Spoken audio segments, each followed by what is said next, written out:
Si Father Joseph Carter ay naging saksi sa dimabilang na mga magkasintahan na naglakad sa altar ng St. Catherine's Church sa loob ng 25 taon ng kanyang paglilingkod. May ilan na kitang-kita ang lalim ng pagmamahalan, habang ang iba na may tila ginagawa lamang ang inaasahan sa kanila.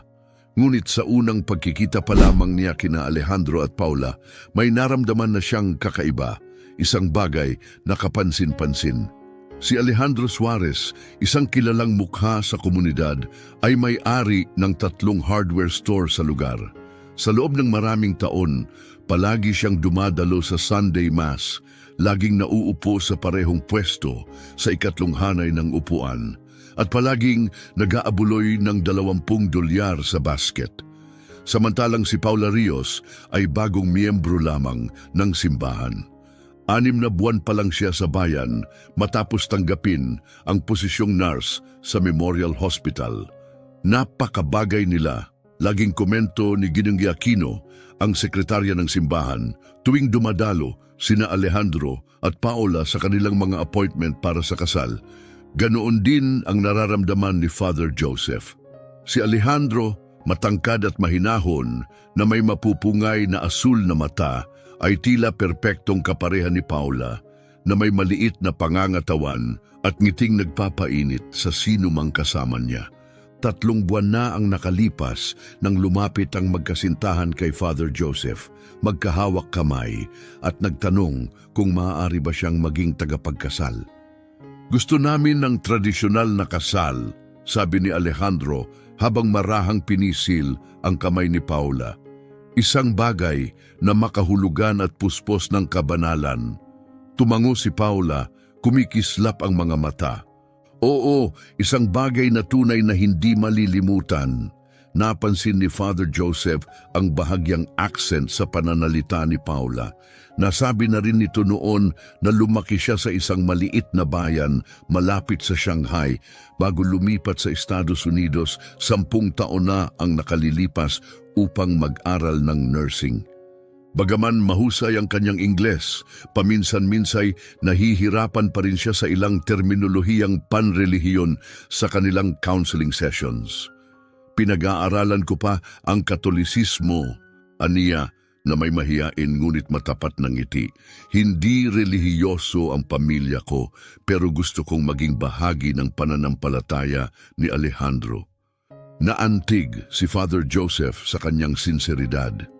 Binigyan niya si Paula ng ilang aklat ukol sa paniniwalang Katoliko at humangan ng bumalik ito na may malalalim na tanong. Kitang-kita kay Alejandro ang pagmamalaki tuwing ipinapakita ni Paula kung gaano na siya natututo. Habang papalapit ang araw ng kasal, abala ang buong simbahan. Inayos ng Women's Guild ang mga puting rosas at liryo sa altar. Nagsanay ang koro para sa mga awitin ng kasal.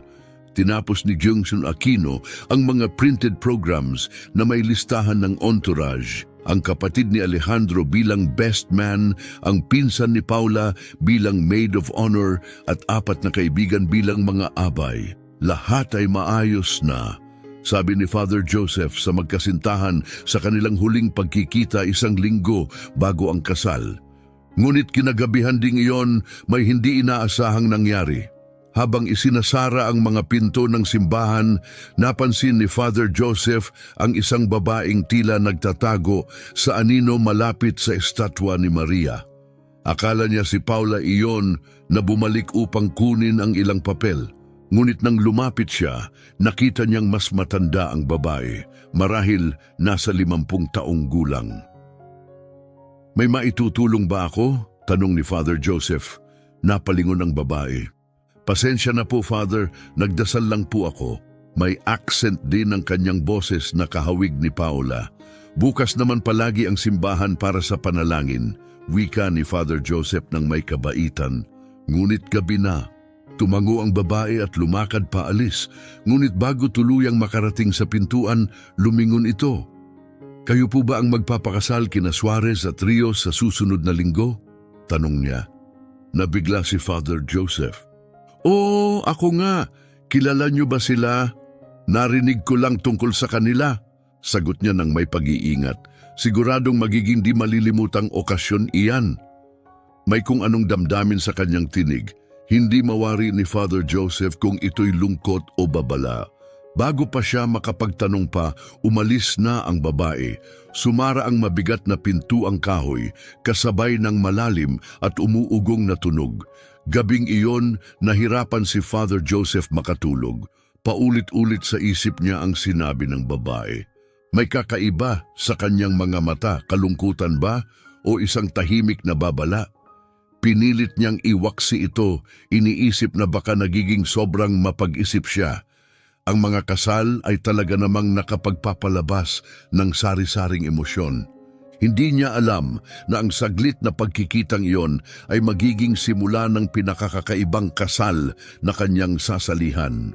Isang linggo bago ang kasal, puno ng sigla ang simbahan. Maingat na inaayos ni Gungir Aquino ang mga bulaklak at ang koro ay patuloy na nag-e-ensayo. Samantala, si Father Joseph ay nakaupo sa kanyang opisina. Nire-review ang tala para sa seremonya nang may marinig siyang mahinang katok sa pinto. Tuloy po ang tawag niya. Pumasok si Paula, suot ang isang payak na asul na damit at may hawak na maliit na kuwaderno. Sana hindi ako nakakaabala, aniya na may matamis ng ngiti. Hindi naman, Paula, umupo ka. Tugon ni Father Joseph, itinuro ang upuang nasa harap ng kanyang mesa. Ayos lang ba ang lahat? Kabado ba sa kasal? Hindi naman po, mabilis na sagot ni Paula. Maayos po ang lahat. Gusto ko lang pong i-double check ang ilang bagay tungkol sa seremonya. Tumango si Father Joseph. Kilalang masinop si Paula sa bawat detalye ng kasal. Biniro pa siya minsan ni Alejandro na may spreadsheet siya para sa kanyang mga spreadsheet. Nais ko lang sanang itanong, panimula ni Paula, tungkol doon sa bahagi ng seremonya kung saan tinatanong kung may tumututol. Kailangan po ba talaga natin isama iyon? Itinaas ni Father Joseph ang kilay. Bahagi iyon ng tradisyon pero bihirang-bihira ang may tumututol. Pwede po ba natin itong tanggalin? Tanong ni Paula habang nakatingin sa kanyang mga kamay. Parang luma na po kasi. Maari naman natin pag-isipan, sagot ni Father Joseph ng dahan-dahan. Pero maaari ko bang malaman kung bakit ito'y alalahanin mo? Napatawa ng mahina si Paula, ngunit napansin ni Father Joseph na hindi ito totoo. Siguro po nakakahiya lang. May napanood lang akong pelikula kung saan may tumutol sa kasal at nakakailang talaga para sa lahat. Matiim na tiningnan ni Father Joseph si Paula para sa isang babaeng malapit ng ikasal sa lalaking mahal niya, tila kakaiba ang kanyang pag-aalala. Nauunawaan ko, sabi niya ng may kabaitan, pero si Alejandro ay malinaw sa kagustuhang magkaroon ng isang tradisyonal na seremonya. Pag-iisipan ko muna. Tumango si Paula, ngunit may anino ng pagkadismaya sa kanyang mukha. Mabilis na ibinaling ni Paula ang usapan. Oh, at gusto ko ring itanong ang tungkol sa ilaw, sabi niya. Ang paraan ng pagpasok ng liwanag ng hapon sa stained glass ay napakaganda.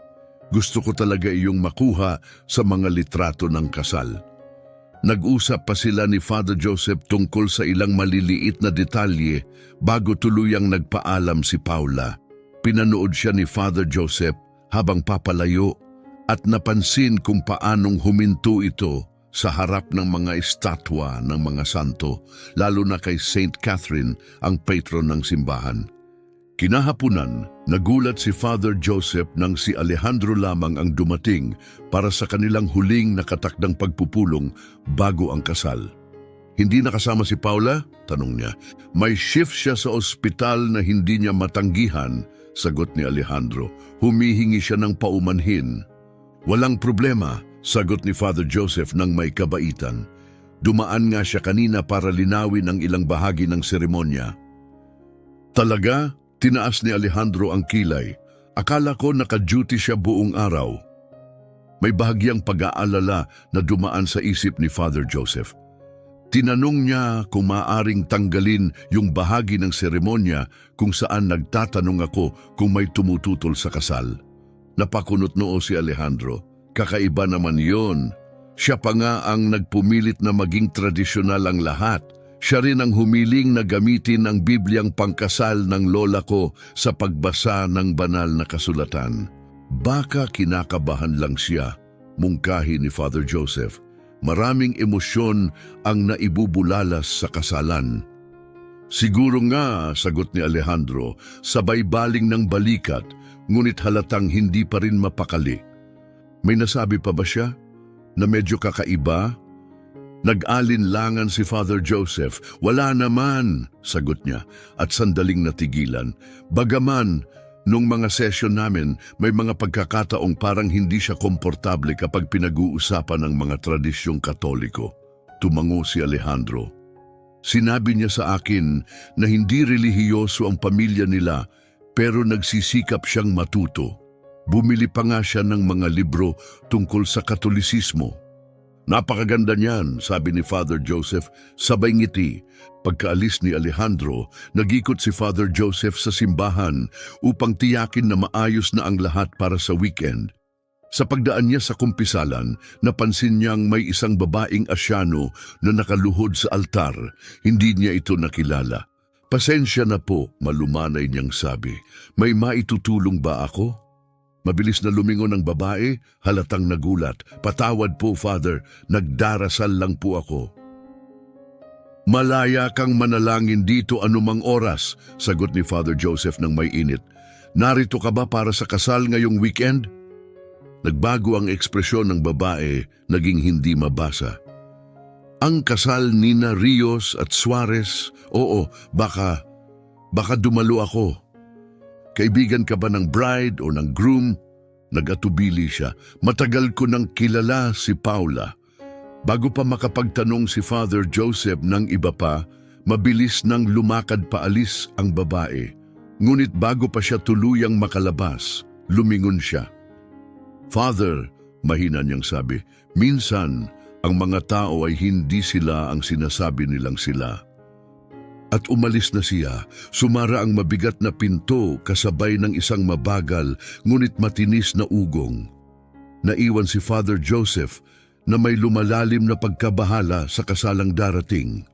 Nang gabing iyon, habang naghahanda na siya para matulog, paulit-ulit sa isipan niya ang kakaibang hiling ni Paula, ang pagkagulat ni Alejandro sa kanyang pagbisita at ang mahiwagang babala ng babae.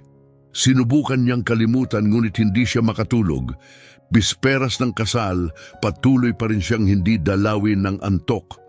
Maganda ang dekorasyon sa simbahan, puting mga bulaklak, mga ribon na gawa sa seda, lahat ay nasa ayos. Ang organista ay paulit-ulit nang nagsanay ng wedding march hanggang sa ito'y perpekto na. Ngunit may kulang, may mali. 11:30 ng gabi, habang inaabot na niya ang ilaw ng lampshade upang patayin, biglang tumunog ang telepono. Hindi pamilyar ang numero, ngunit sinagot pa rin ito ni Father Joseph. May mga emergency call din kasi na dumadating sa 10 oras ng gabi. Hello, si Father Joseph ito. May ilang segundo ng katahimikan at pagkatapos ay isang mahinang tinig ng babae ang narinig. Father, kailangan ko kayong makausap tungkol sa kasal bukas. Umayos ng upo si Father Joseph. Sino ito? Hindi mahalaga kung sino ako, sagot ng babae. Ang boses niya ay may accent na kahawig ni Paula, ngunit mas matanda, mas hinog. Ang mahalaga ay kailangan ninyong ihinto ang kasal. Pasensya na, pero hindi ako pwedeng makipag-usap tungkol sa mga parokyano sa mga hindi ko kilala, sagot ni Father Joseph ng matatag. Kung may problema kayo, punta kayo sa simbahan bukas ng umaga. Wala nang oras bukas, sabat ng babae. Ang babaeng pakakasalan ni Alejandro, hindi siya ang sinasabi niyang siya. Nanlaki ang mga mata ni Father Joseph. Bumalik sa kanyang alaala ang misteryosang babaeng dumalaw sa simbahan ilang araw ang nakalipas. Anong ibig mong sabihin? Hindi si Paula Rios ang pangalan niya. Ang totoong Paula Rios ay namatay sa isang aksidente sa sasakyan sa California 2 taon na ang nakalipas. Humigpit ang hawak ni Father Joseph sa telepono. Napakabigat na paratang niyan. May ebidensya ka ba? Tingnan ninyo ang kaliwang pulsuhan niya, sabi ng babae. May maliit na tattoo ng paru-paro ang tunay na Paula doon. Tinatakpan ito ng babaeng yan gamit ang makeup at mga pulseras. At paano mo ito nalaman? Dahil kilala ko ang tunay na Paula, ang babaeng kilala ninyo ngayon ay si Lynn Y. Siya ang naging roommate ni Paula sa nursing school. Matapos ang aksidente, kinuha ni Lynn ang mga papeles ni Paula, pati ang pangalan at ang buong pagkatao niya. Mabilis na nag-isip si Father Joseph. Naalala niya kung paanong laging may suot na pulsera si Paula, kahit sa mga simpleng pagkikita. At totoo nga, iniiwasan niyang pag-usapan ang kanyang nakaraan, lalo na kapag binabanggit ni Alejandro ang nursing school. Bakit? Ano ang kanyang itinatago? Ano ang layunin niya kay Alejandro? Napabuntong hininga ang babae sa kabilang linya. Mayaman ang pamilya ni Alejandro, patuloy ng boses sa telepono. Ang mga hardware store na yan ay maliit na bahagi lang. Naiwanan siya ng tiyuhin niya ng lupang nagkakahalaga ng milyon-milyon. Bahagyang nanginginig ang boses ng babae. Si Lynn, matagal na niyang pangarap na takasan ang kanyang nakaraan sa China. Gusto niya ng buhay na komportable at may katayuan. At ngayon, kinuha na niya ang pagkakakilanlan ng iba para makuha yon. Kung totoo ang sinasabi mo, mahigpit na sabi ni Father Joseph, kailangan ko ng tawagan ang pulis. Wag, mabilis na sagot ng babae, puno ng takot ang tinig. Kapag in-involve ninyo ang pulis ngayon, mawawala na siya. Nagawa na niya ito dati. Ang tanging paraan para mahinto siya ay sa mismong kasal, kapag napapaligiran siya at hindi makakatakas ng basta-basta. Hindi pa rin tiyak si Father Joseph kung ano ang paniniwalaan. Maaring ito ay isang malupit na biro o isang kwento mula sa isang taong naiinggit o nalilito. Ngunit biglang may sinabi ang babae na yumanig sa kanya. Kung hindi ninyo ako mapagkakatiwalaan, tanungin ninyo siya tungkol sa peklat sa kanyang likod. Ang tunay na Paula ay nagkaroon ng spinal surgery noong 12 siya. May 6 na pulgadang peklat sa gitna ng kanyang likod. Ang babaeng yan, wala siyang ganong peklat. Parang kidlat na pumasok sa isipan ni Father Joseph ang isang alaala. Noong 1 linggo lang, sa rehearsal ng kasal, nakasuot si Paula ng backless na damit. Maingat na inilagay ni Alejandro ang kanyang kamay sa likod ni Paula habang nagsasanay silang maglakad sa aisle. Napansin ni Father Joseph ang makinis at walang kapintasan na balat ng babae, walang peklat. Bumaba ang boses niya. Sino ka ba talaga? Isang taong naghahangad ng katarungan, sagot ng babae ng marahan. Isang taong hindi kayang panooring maloko ang isang inosenteng lalaki. Bago pa makapagtanong si Father Joseph, naputol na ang linya.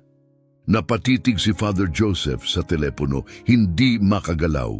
Dahan-dahan siyang tumayo, lumuhod sa tabi ng kama at nanalangin. Totoo ba ang lahat ng ito?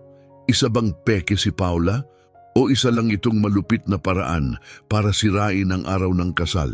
Naalala niya si Paula kung paanong iniiwasan nitong sagutin ang mga tanong tungkol sa kanyang nakaraan, ang malabong sagot niya tungkol sa pamilya at ang pagtingin niyang tila palaging may iniiwasan.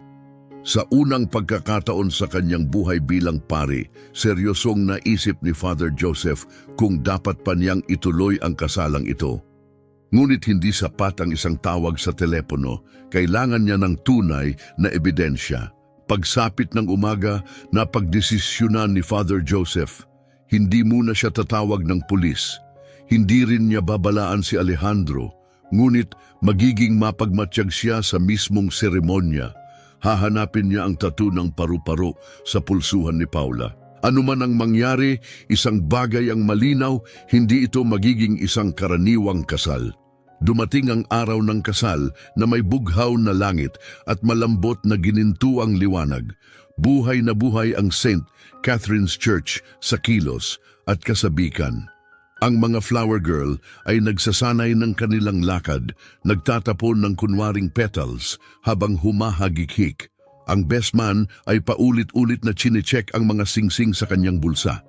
Sa isang silid sa gilid, nakatayo si Alejandro sa harap ng salamin, inaayos ang kanyang kurbata.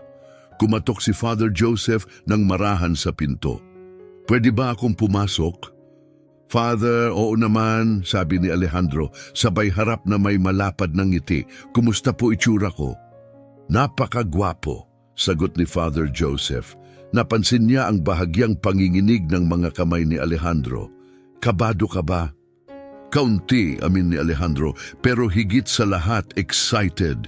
Hanggang ngayon, hindi pa rin ako makapaniwalang ikakasal ako kay Paula. Siya ang lahat ng pinangarap ko. Minsan pakiramdam ko ako na ang pinakamaswerteng lalaki sa mundo." Naramdaman ni Father Joseph ang bigat sa kanyang dibdib. Umalingaw-ngaw sa isipan niya ang babala ng misteryosang babae. Paano kung totoong isang estranghero ang pakakasalan ni Alejandro? "Alejandro," wika ni Father Joseph ng may pag-aalalang tono, "pwede ba kitang tanungin paano kayo nagkakilala ni Paula?" Nagliwanag ang mga mata ni Alejandro. "Sa ospital, bumisita ako sa pinsan ko pagkatapos ng operasyon at siya ang nurse. Maalaga siya, mabait, maalalahanin. Iniwan ko ang numero ko sa isang napkin. Trip-trip lang." Mahinang natawa siya. "Hindi ko akalaing tatawagan niya ako, pero ginawa niya." "At ang pamilya niya?" tanong ni Father Joseph. Bahagyang nagbago ang ngiti ni Alejandro. Sabi niya matagal nang patay ang mga magulang niya. Ang nag-iisang kapatid niyang lalaki ay nasa China, masyadong malayo para makarating sa kasal. Tumango si Father Joseph. Napaka-kombinyente. Walang pamilyang makakakita ng pagkakaiba. "Isa pang tanong," sabi niya, "meron bang peklat o birthmark si Paula? Yung kakaiba?" Nagulat si Alejandro. "Medyo kakaibang tanong yan, Father." "Oh, curious lang," sagot ni Father Joseph ng magaan ang tono. "Minsan kasi lumalabas yan sa mga wedding speech." "Well, may maliit siyang tattoo ng paru-paro sa pulsuhan," sagot ni Alejandro. "Pinagawa niya nung college pa siya. Tinawag niya yung wild face niya." Natawa siya. "Bakit niyo po tinatanong?" Nakaramdam si Father Joseph ng pagkagulo. Binanggit ng tumawag sa telepono ang tattoo, pero sinabi nitong ang tunay na Paula ang may tattoo at ang impostor ay wala. Nagkamali ba ang babae o sinadya niyang magsinungaling? "Wala lang," sagot ni Father Joseph na may pilit ng ngiti. "Titingnan ko lang ang bride." Nakaupo si Paula, napapalibutan ng mga bridesmaids. Nang kumatok si Father Joseph, na puno ng halakhakan ng silid habang nagmadaling takpan ng mga babae ang kanyang gown, baka malas daw na makita ito ng kinatawan ng groom. "Father Joseph," bati ni Paula ng may init, "ayos lang po ba ang lahat?" "Sinisigurado ko lang na komportable ka," sagot niya habang maingat na tinititigan si Paula. Suot niya ang isang maselang pulseras sa kaliwang pulsuhan, pilak, na may maliliit na perlas. Perpektong pantakip para sa isang tattoo. "Masaya ako," sabi niya na may maliwanag ng ngiti. "Handa na akong maging Mrs. Suarez." Inaayos ng isa sa mga bridesmaids ang kanyang belo at ang isa pa ay napabuntong hininga. "Para itong fairy tale, para talaga kayong itinadhana." Napansin ni Father Joseph ang ekspresyon ni Paula. Bagaman nakangiti ang kanyang mga labi, may ibang sinasabi ang kanyang mga mata. Pag-aalinlangan, marahil takot. Kabado lang ba sa kasal o may mas malalim pa? "Paula, maaari ba kitang makausap ng sarilinan?" Mahinahong tanong ni Father Joseph. Isang maikling panalangin lang bago ang seremonya. Nagtinginan ng mga bridesmaids na may halong pagtataka, ngunit tahimik silang lumabas ng silid. Pagkaalis ng lahat, mahinang isinara ni Father Joseph ang pinto. "May problema po ba, Father?" tanong ni Paula. Kalma ang kanyang tono, ngunit alerto ang kanyang mga mata na parang may hinihintay. "May natanggap akong nakakabahalang tawag kagabi," diretsong sabi ni Father Joseph. "Tungkol sa iyo." Bahagyang namutla si Paula. Tungkol sa akin, anong klaseng tawag? May nagsabi na maaring hindi ikaw ang sinasabi mong ikaw. Tumigil si Paula sa kabahagyang tumawa. Nakakatawa naman yan. Sinong magsasabi ng ganyan? Binanggit nila ang isang tattoo ng paru-paro, wika ni Father Joseph habang pinagmamasdan ang bawat kilos niya. Hindi nagatubili si Paula. Inalis niya ang kanyang pulseras at iniabot ang pulsuhan. Naroon nga, isang maliit na asul na paru-parong nakaukit sa kanyang balat. Ito ba? Matagal na ito. Alam ito ni Alejandro. Bahagyang napakunot ang noo ni Father Joseph. Hindi iyon tumutugma sa sinabi ng tumawag sa kanya. Nagsinungaling ba ang babae? O napakahusay lang ni Paula sa pagtatakip ng kanyang bakas? Binanggit din nila ang tungkol sa peklat sa iyong likod, o mas tama, ang kawalan nito. Sa pagkakataong ito may nagbago sa ekspresyon ni Paula. Sandaling lumiwanag ang takot o galit sa kanyang mga mata. Bubuksan na sana niya ang bibig para sumagot nang biglang may kumatok sa pinto. 5 minuto na lang lahat, tawag ni Ginang Cruz Aquino mula sa labas. Tumayo si Paula, mahinhing inayos ang kanyang damit. Pwede tayong mag-usap ulit pagkatapos ng seremonya, Father. Naghihintay na ang magiging asawa ko. Habang dumaraan siya, malinaw na nakita ni Father Joseph, ang kilos niya ay kalmado, ang mga kamay ay hindi nanginginig, ang mukha ay tila walang bahid ng pag-aalinlangan. Hindi yon kilos ng isang kabadong bride. Hindi, siya ang may kontrol. May plano siya. At sa puntong iyon, nakasiguro si Father Joseph, hindi bahagi ng planong iyon ang kaligayahan ni Alejandro.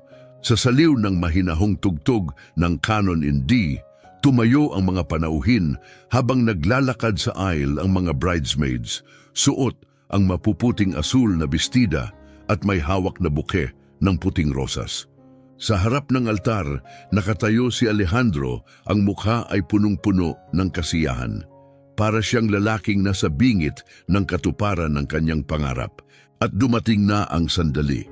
Nagsimulang tumugtog ang wedding march at bumukas ang malalaking pinto sa likod ng simbahan. Nakita si Paula, bighani sa isang puting gown, ang mukha ay natatakpan ng manipis na belo. Napahanga ang lahat, para siyang isang nilalang mula sa isang engkantadong kwento. Pinagmasdan siya ni Father Joseph habang naglalakad. Ang kanyang hakbang ay tiyak at elegante.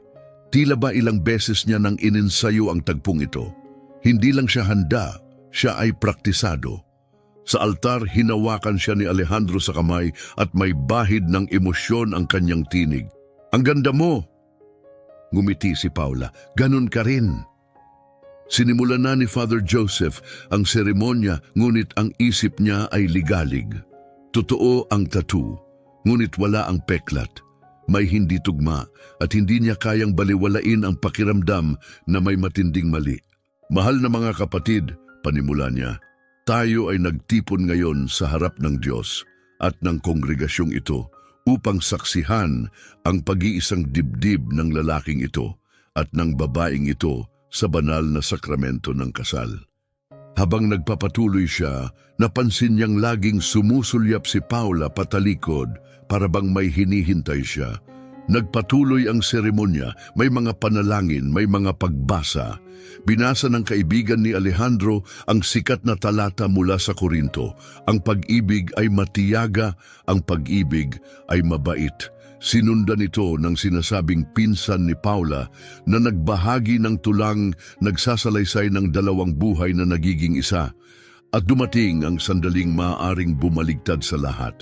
Kung may sino man dito na may alam na makatarungang dahilan kung bakit hindi dapat magpakasal ang dalawang ito, sabi ni Father Joseph, huminto, magsalita na ngayon o habang buhay na manahimik. Katahimikan, sinuyod niya ng tingin ang mga pew. Nakatitig si Paula sa unahan, bahagyang nakabig ang panga. Pagkatapos ay bumukas ang pinto ng simbahan. Pumasok ang isang babaeng nakasuot ng simpleng asul na bestida, tila nasa 50 ang edad.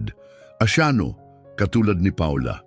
Agad siyang nakilala ni Father Joseph, ang babaeng nakita niyang nananalangin sa dilim ilang araw ang nakalipas. Malamang siya rin ang tumawag sa kanya. "Tumututol ako," malinaw niyang sabi, at parang isang palasong bumiyak sa katahimikan ang kanyang tinig. Napabulalas ang mga panauhin. Lumingon si Alejandro, litong-lito. "Sino kayo?" tanong niya. Dahan-dahang lumakad ang babae sa gitna ng aisle, huminto sa kalagitnaan. "Ang pangalan ko ay Linda Rios. Si Paula Rios ay pamangkin ko." Namutla si Paula. Napakapit siya ng mahigpit sa kanyang buke na halos pumuti ang kanyang mga daliri. "Ay?" tanong ni Alejandro, nanginginig ang tinig. Si Paula Rios ay namatay 2 taon na ang nakakaraan sa isang aksidente sa kotse sa San Francisco, sabi ni Linda. "Ang babaeng katabi mo ngayon ay hindi ang pamangkin ko." Napalingon ang lahat kay Paula na ngayoy halatang nanginginig.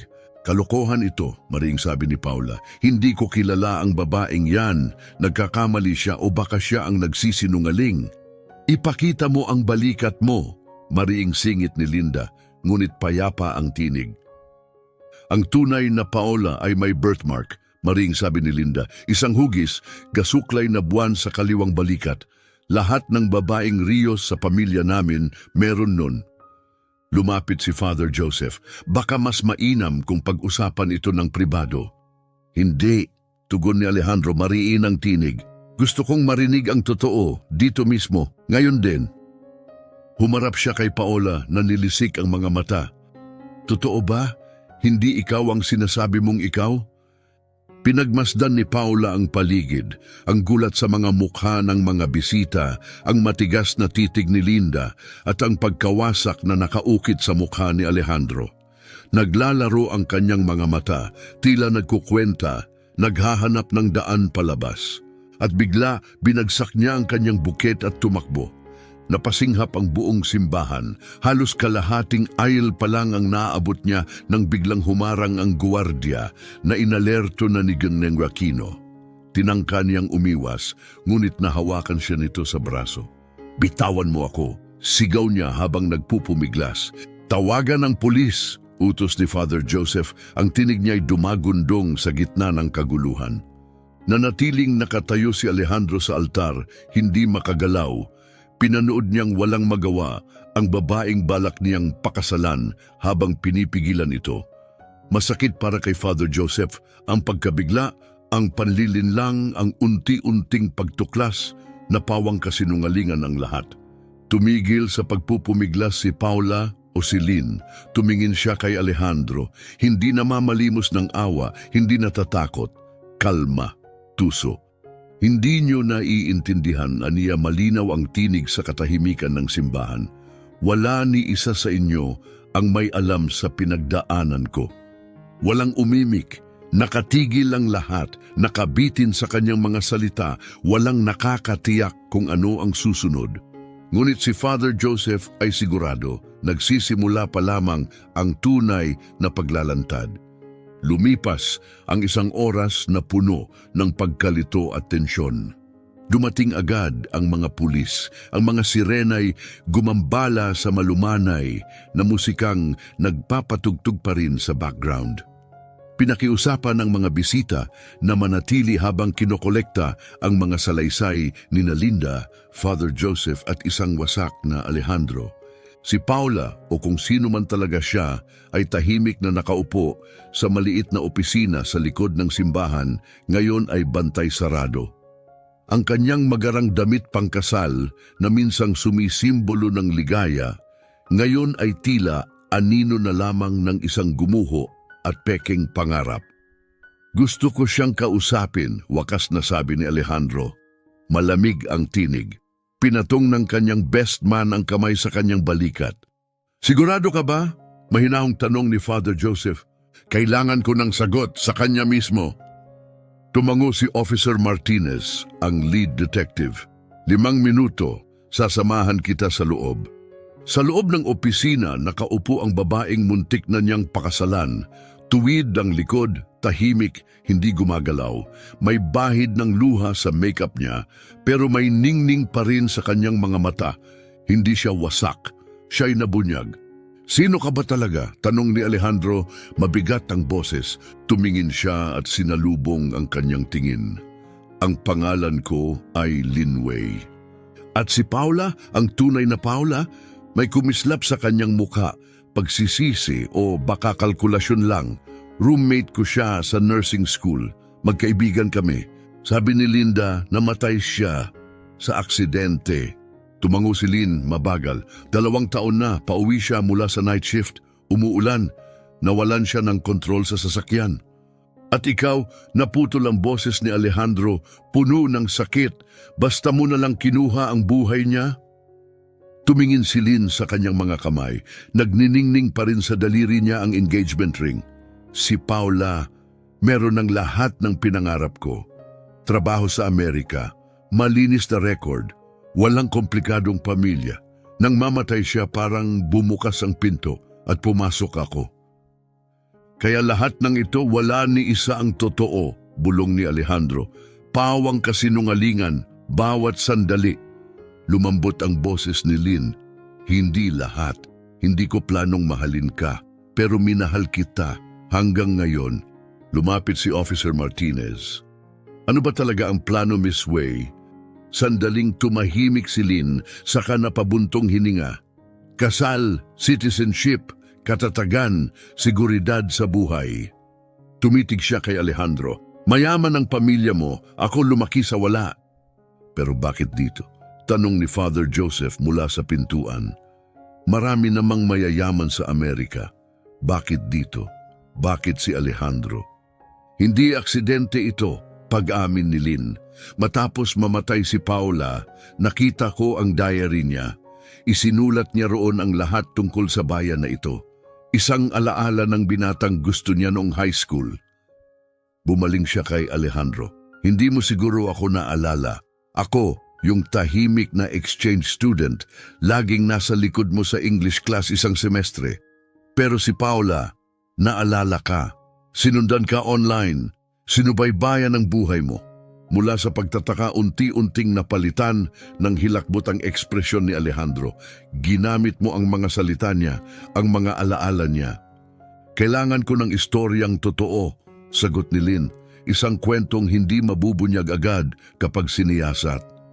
At muntik na nga, dagdag ni Officer Martinez, kung hindi lang dahil kay Linda Rios.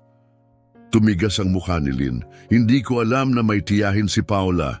Hindi niya masyadong binabanggit ang pamilya niya. Pumasok si Linda sa silid. Sinusubukan kong hanapin ang mga record ni Paula. Ang una kong nakita, ang tunay mong lisensya bilang nurse at saka isang litrato, gamit mo ang pangalan ni Paula. Doon ako nakasiguro. Tumingin siya kay Lin nang may lungkot. Inabot ako ng buwan pero natagpuan kita. Tahimik na nakatayo si Father Joseph, pinagmamasdan ang sandaling tuluyang nagiba ang mundo ni Alejandro. 1 oras pa lamang ang nakalipas, nakatayo si Alejandro sa altar, puno ng pagmamahal at pag-asa. Ngayon, ang parehong lalaki ay tila hungkag, litong-lito at nilinlang ng babaeng muntik na niyang pakasalan. Kakasuhan ka ng identity theft sa pinakamababa, sabi ni Officer Martinez kay Lin. At maaaring may kasong pandaraya depende sa madidiskubre sa investigasyon. Tumango si Lin ng dahan-dahan, hindi na lumalaban. Parang tinanggap na niya ang kapalit ng kanyang mga ginawa. Habang inihahanda na siya ng mga pulis para dalhin, tumingin siya kay Alejandro sa huling pagkakataon. Para sa kaalaman mo, mahinang wika niya, ang huling 6 na buwan ay pinakamasaya sa buhay ko. Hindi tumugon si Alejandro. Tumalikod siya nang walang imik. Dinaanan si Father Joseph pabalik sa loob ng simbahan kung saan naghihintay pa rin ang kanyang mga panauhin, hindi makapaniwala sa mga pangyayari. Natapos ang kasal bago pa ito nagsimula, ngunit ang kwento ng mga kasinungalingan ni Lin Wei ay doon pa lamang nagsisimula. Sa mga sumunod na araw, kaguluhan ang bumalot sa paligid. May mga panayam sa pulis at naging usap-usapan ang pangyayari. Si Lin Wei ay ikinulong sa county jail, nahaharap sa iba't ibang kaso, pagnanakaw ng pagkakakilanlan, pandaraya at pagmanipula ng mga dokumento. Lumabas sa front page ng lokal na pahayagan, kasal na antala. Ang bride, isang impostora. 3 araw makalipas, bumisita si Father Joseph sa bahay ni Alejandro. Ang bahay ay dati nang inayos para sa bagong mag-asawa. Ngayon, ito'y tila walang buhay, may tambak ng mga regalo sa sulok, hindi pa nabubuksan. "Kumusta ka na?" tanong ni Father Joseph habang iniaabot ni Alejandro ang isang tasa ng kape. Napangiti si Alejandro, pagod. "Hindi ko alam. Minsan galit ako. Minsan parang wala na akong nararamdaman. Paulit-ulit kong iniisip kung paano ko din nakita ang mga palatandaan, paano ko nalinlang." "Napakahusay niya," sagot ni Father Joseph. "Nilinlang niya tayong lahat." Tumingin si Alejandro sa bintana, mabigat ang isip. "Pinagdaan ko ang mga lumang larawan namin, ang mga kwentong sinabi niya tungkol sa pagkabata niya. Wala palang totoo." Tumigil siya, bumaba ang boses, pero ang pakiramdam ko noon parang totoo. Paano ko maiintindihan yon? "Minsan," sagot ni Father Joseph, "nagsisimula sa kasinungalingan pero lumalago ang tunay na damdamin. Hindi nito pinapawalang sala ang ginawa niya pero maaaring ipaliwanag kung bakit may ilang bagay na totoo." Nakita ng pulis ang diary ni Paula sa apartment ni Lynn, dagdag ni Alejandro. "Pinabasa nila sa akin ang ilang bahagi. Nanlambot ang boses niya. Totoo ngang may gusto sa akin si Paula noon palang high school. Naisulat niya na sana'y makabalik siya rito, sana'y makita akong muli." "Nakakalungkot," mahinang sabi ni Father Joseph. "Namatay si Paula nang hindi niya alam na mahal mo rin siya." Napaluha si Alejandro. "At sa halip, inibig ko ang isang taong ginamit ang alaala niya, ang mga salita niya, ang buhay niya." Isang katok sa pinto ang gumambala sa katahimikan. Pinunasan ni Alejandro ang kanyang mukha at binuksan ito. Pumasok si Linda Rios, kasunod niya si Alejandro. "Gang Rios," bati ni Father Joseph, may halong gulat. "Hindi ko inaasahang makikita ko pa kayo." "Babalik na ako sa California bukas," sagot ni Linda, "pero gusto ko munang makita si Alejandro bago ako umalis." Umupo siya sa harap nila at inilapag ang isang maliit na kahon sa coffee table. "Pag-aari ito ni Paula, ang aking pamangkin. Ipinadala sa akin matapos ang aksidente. Sa palagay ko, dapat ikaw na ang may-ari nito. Baka makatulong para mas makilala mo kung sino talaga siya." Tinitigan ni Alejandro ang kahon. "Hindi ko alam kung kaya ko itong buksan. Baka ito'y magdala ng kapayapaan," marahang sabi ni Linda. "Mabuting tao si Paula, mabait, matalino, mahal niya ang kanyang mga pasyente. Karapat-dapat siyang maalala bilang siya, hindi bilang kasinungalingan ng iba." Dahan-dahang binuksan ni Alejandro ang kahon. Nandoon ang mga munting bahagi ng buhay ni Paula, lumang larawan, isang nurse's pin, pulseras, at isang leather-bound journal. "Ito ang huling diary niya," paliwanag ni Linda. "Ito ang hindi nakuha ni Lynn. Isinulat din niya roon ang tungkol sa'yo. Sinusubaybayan niya ang Facebook posts mo. Palagi niyang tinatanong sa sarili kung naaalala mo pa siya." Kinuha ni Alejandro ang isang larawan, isang dalagang nakasuot ng nurse uniform. Kamukha siya ni Lynn, pero iba ang ngiti, may init, may katapatan. "Ang ganda niya," bulong niya. "Oo," sagot ni Linda, "maganda sa loob at labas." Tahimik na pinanood ni Father Joseph si Alejandro habang maingat niyang tinitingnan ang mga alaala. Mga piraso ng isang buhay na nawala ng maaga. Isang babaeng hindi niya kailanman nakilala, ngunit sa kakaibang paraan ay naging bahagi ng kanyang buhay. Ito'y isang kakaibang uri ng pagluluksa. Pagdadalamhati sa isang taong hindi niya nakilala habang nilalabanan ang sakit ng pagkakanulo mula sa isang nagpanggap. "Tumawag ang detective ngayong umaga," biglang sabi ni Alejandro. Nakikipagtulungan si Lynn. Ibinigay niya ang mga pangalan ng mga kasabwat niya sa sindikato ng identity theft. Binigyan niya ng 10,000 dolyar ang isang tao para sa social security at medical credentials ni Paula. Umiling si Linda. Sayang, pwede naman siyang bumuo ng sarili niyang kinabukasan, pero ninakaw niya ang buhay ng pamangkin ko. Sinabi rin niya sa pulis, dagdag ni Alejandro, na balak niya akong iwan pag nakuha niya ang citizenship, magpapa-file ng divorce, kukunin ang kalahati ng lahat at maglalaho. Maingat na ipinatong ni Father Joseph ang kamay sa balikat ni Alejandro. Pero hindi niya ginawa, bulong niya. Naiyak siya nang mabunyag ang lahat. Hindi pa rin nito binabawi ang ginawa niya, mariing sabi ni Linda. Tama ka, sagot ni Alejandro. Pero napapaisip ako, kaya ba ng tao magbago? Maari bang may tumubong totoo kahit nagsimula sa kasinungalingan? Tumayo si Father Joseph, handa nang umalis. Napansin niyang inaayos ni Alejandro ang mga larawan ni Paula sa ibabaw ng fireplace. Sa tabi nito, nakapatong ang singsing ng engagement, isang simbolo na wala nang may-ari. Hindi natuloy ang kasal, ngunit ang epekto nito ay hindi matatapos sa araw na iyon. Ang kwentong ito, binuo ng katotohanan, panlilinlang, pag-ibig at pagkawala, ay malayo pa sa wakas. Lumipas ang 6 na buwan, ang tagsibol ay lumambot tungo sa tag-init at ang tag-init ay unti-unting humupa sa tahimik na mga kulay ng taglagas. Sa bayan, unti-unti nang humupa ang usap-usapan tungkol sa kontrobersyal na kasal. Ang mga tao'y nagpatuloy sa kanilang mga buhay, nakahanap ng mga bagong kwento upang pag-usapan. Ngunit para sa mga tunay na nakaranas nito, hindi tuluyang nawala ang alaala. Nananahimik na lamang ito ngayon, ngunit naroroon pa rin. 1 linggo ng umaga, habang inihahanda ni Father Joseph ang santuario para sa misa, napansin niya ang isang taong nag-iisa sa hulihang bangko, si Alejandro. Matagal na niyang hindi ito nakita sa simbahan. Alejandro! Mahinahong tawag ni Father Joseph habang lumalapit at naupo sa tabi niya. Mabuti at nandito ka. Tumango si Alejandro ng bahagya, mas payat ang kanyang muka, mas matanda ang dating, ngunit may katahimikan sa kanyang anyo, isang katahimikan na wala roon noon.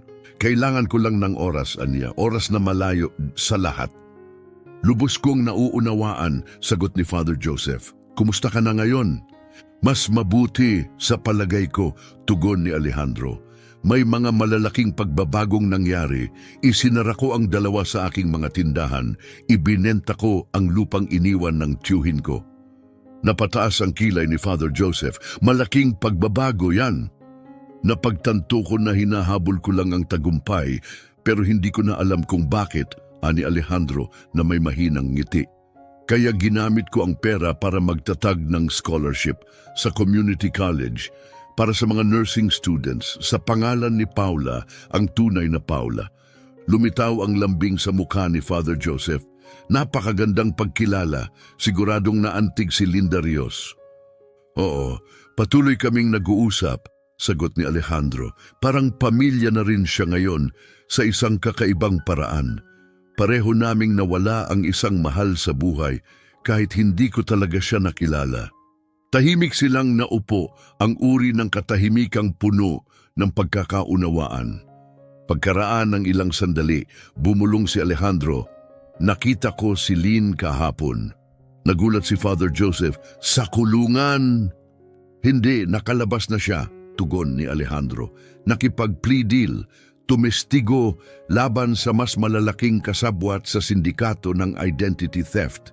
Ang hatol niya ay nabawasan, oras na naibilang na at probation. Hinaplos niya ang kanyang buhok. Nagtatrabaho na siya ngayon sa isang maliit na restaurant. Ginagamit na ang tunay niyang pangalan, tila nagsisimula ulit. Kumusta ang pakiramdam na makita siya ulit? Kakaiba, malungkot, pero kailangan, amin ni Alejandro. Kailangan kong marinig ang paghingi niya ng tawad at kailangan din niyang sabihin ito. Tumingin siya sa kanyang mga kamay. Umiiyak siya, sa palagay ko tapat siya. Napatawad mo ba siya? Tanong ni Father Joseph. Nag-isip si Alejandro, hindi pa ng buo at marahil hindi ko siya kailanman mapapatawad ng lubusan. Pero hindi na ako galit. Malaking hakbang yan, wika ni Father Joseph. Totoong pagbabago yan.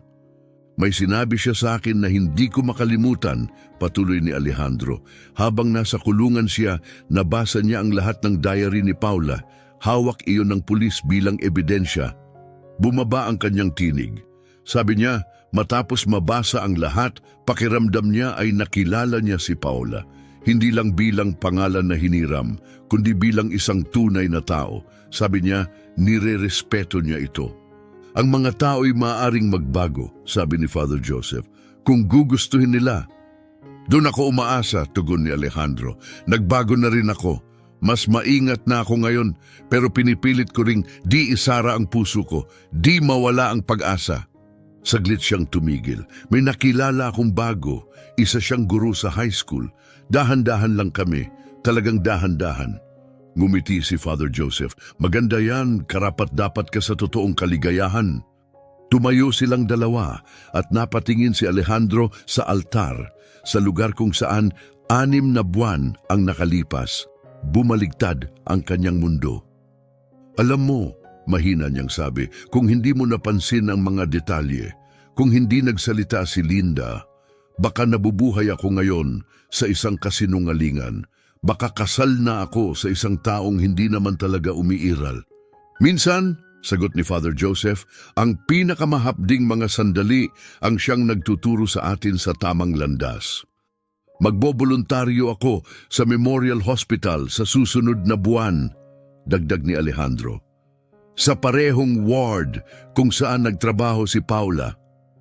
Ngumiti siya, malungkot ngunit may liwanag. Isa yang paraan para maalala ko siya, para parangalan ang kanyang buhay. Habang palabas si Alejandro sa malamig na simoy ng taglagas, napatitig si Father Joseph sa isang figura sa kabila ng kalsada. Si Lynn, maikli na ang kanyang buhok ngayon, simple lang ang suot, jeans at sweater, at may ibang katahimikan sa kanyang anyo. Hindi siya lumapit kay Alejandro, pinanood lang niya itong sumakay sa sasakyan. Ang kanyang mukha ay halo ng lungkot at pagtanggap. Pagkatapos tumingin siya kay Father Joseph. Nagtagpo ang kanilang mga mata at binigyan siya ni Lynn ng isang munting tango. Isang tango ng pag-unawa, marahil pasasalamat, bago siya tumalikod at naglakad palayo. Bumalik si Father Joseph sa paghahanda ng simbahan. Kumilos ang kanyang mga kamay sa mga pamilyar na gawain, ngunit ang kanyang isipan ay nasa ibang lugar, sa kasalang hindi kailanman natuloy, sa desisyong nagsalba ng maraming buhay, sa katotohanang ibinunyag. Naisip niya ang tungkol sa pagkakakilanlan, sa manipis na hangganan ng kasinungalingan at katotohanan, sa kahulugan ng pagpapatawad at sa hirap ng paghilom. May mga kwentong maayos ang pagtatapos, may malinaw na bida at kontrabida. Ngunit hindi ito isa sa mga iyon. Sa tunay na mundo, magulo ang mga wakas. Masakit ang katotohanan at minsan sa sakit nagiging malinaw ang landas ng puso. Hindi natuloy ang kasal, ngunit mula sa mga guho may isang bagay na totoo ang unti-unting sumibol. Si Father Joseph Carter ay naging